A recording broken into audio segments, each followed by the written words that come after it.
засаг хурлаас ногоон эрчим мөч тэр дундаа тархмал их үүсвэрийг дэмжих чиглэлийг бол засгийн газарт өгөх ийм тогтоолыг бол гаргаж байгаа. Тэгэхээр энэ тогтоолын хүрээнд 3 төрлийн тархмал их үүсвэрийн хөгжлийг эрчимжүүлэх шаардлагатай байна гэж үзэж байгаа.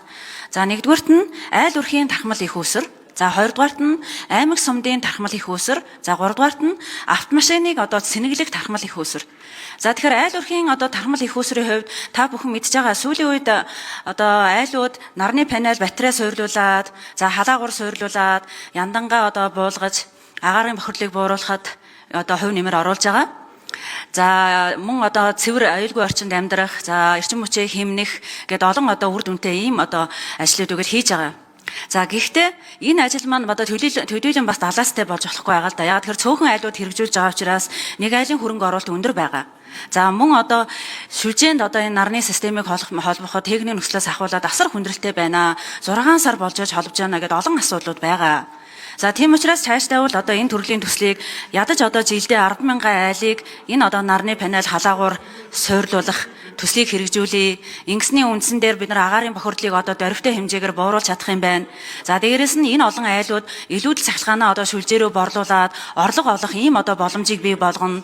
Эрүүл аюулгүй орчинд амьдрах боломжийг бий болгоно. За дээрээс нь 10,000 айлыг дунджаар нэг айл 10 кВт гэж үзэхэд жилд бараг бүхэл бүтэн дулааны цахилгаан станц дөрвийн нэг генератортай тэнцүү хэмжээний 100 МВт-ийн ийм шинэ их үүсвэрийг хэрэглэгч маань өөрөө бий болгох ийм боломжтой юм аа. Тийм учраас цаашдаа энэ төслийг далаастай хэмжээгээр хэрэгжүүлэх, зээрээс нь тэр тулгамдаад байгаа асуудлуудыг шийдвэрлэх, ба санхүүгийн тодорхой хэмжээний дэмжлэг үзүүлэх механизмыг хөгжүүлэх, за мөн ногоон зээлд хамруулах гэх мэтлэнгээр энэ ажлыг эрчимтэй хөгжүүлэх нь бид нар эрчим хүчний хаа байдлыг бууруулах, за хэрэглэгчийн цалхаан хамжийг хоёр талын тэжээлтэй болгож найдваржуулах, за тэр 220 вольт бол хүчтэй 140 болтлоо унцаад байгаа хүчлийг өсгөх гэх мэтлэнгээр маш олон ийм үр дүнтэй ажил бий болох юм байна.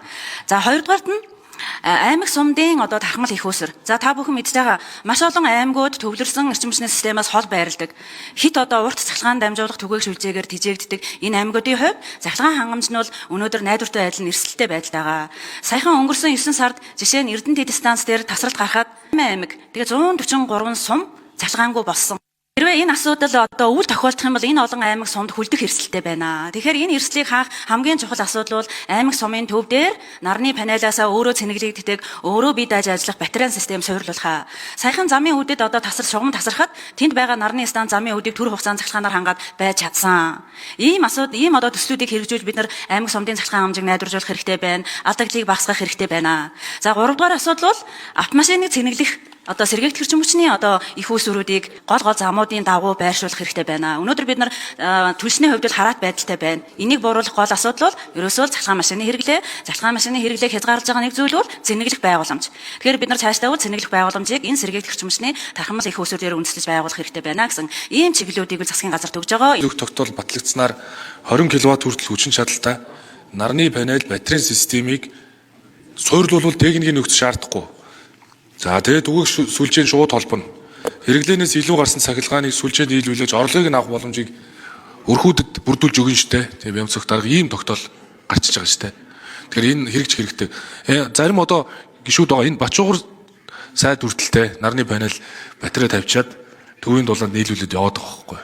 Тэр чинь цахилгаанд сард төлдөг 2,500,000 төлдөг байсан. Тэр төлбөрч байхгүй хямдраад ингээд өрх орлоготой болох нөхцөл бүрдэж байгаа юм багхгүй да. Ийм чухал ажлыг нэг цэцэг гişүүн санаачлаад явж байгааг бид сайн дэмжих хэрэгтэй шүү.